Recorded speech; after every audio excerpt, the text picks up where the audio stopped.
Sa kabila ng kaliwat ka ng sakuna, aminado ang ilang pamilya na hindi pa rin sila handa para rito. Kaya ngayong Disaster Consciousness Month, itinuro ang pagkakaroon ng Go Bag na maaaring dalhin sa oras ng pangangailangan. Live mula sa Pag-asa May Report, si Katrina Son. Kat?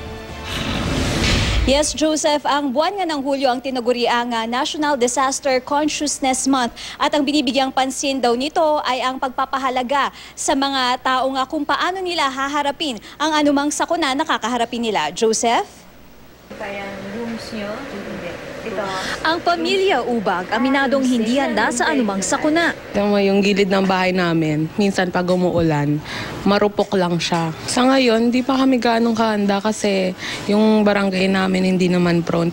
Halos lahat daw ng tao dito sa Barangay Obrero katulad rin ng pamilya Ubag. Bagay na tinutugunan na raw ng barangay.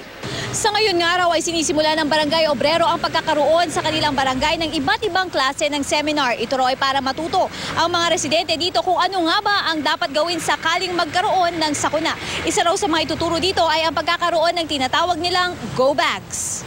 Yung Go Bag is yung mga laman ng mga gagamitin mo. Halimbawa, you have to evacuate. Sisira yung bahay mo. So, nandun na lahat yung mga kailangan mo. Everything from first aid kit to yung survival bag mo.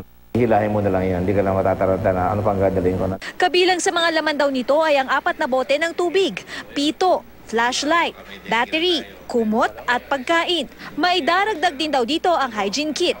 Kabilang dyan ang sabon pampaligo, toothbrush, toothpaste at shampoo.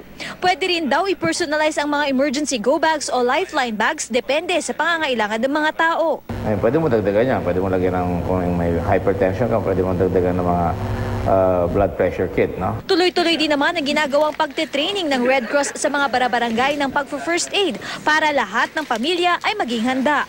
Kabilang din daw sa dapat pag-usapan ng pamilya ang lugar kung saan maaring pumunta sakaling kailanganin mag-evacuate. Ano ang gagawin at kung paano magkikita-kita kung sakali. Bukod dito, malaki rin daw ang maitutulong ng pagpapaskil ng mga emergency contact number sa mismong tabi ng telepono.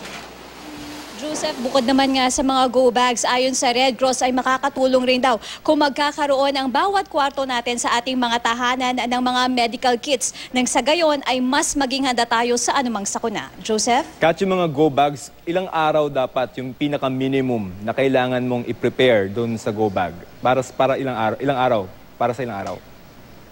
Joseph, in-advise tayo kanina ng NDRRMC na sana at least a week kaya nating i-pack yung mga kakailanganin natin doon nga sa loob ng go bags kasi hindi natin alam kung gaanong itatagal natin. For example, magpupunta tayo sa evacuation sites or areas hindi natin alam kung gaano katagal tayo mananatili doon. Joseph? Alright, maraming salamat, Katrina Son.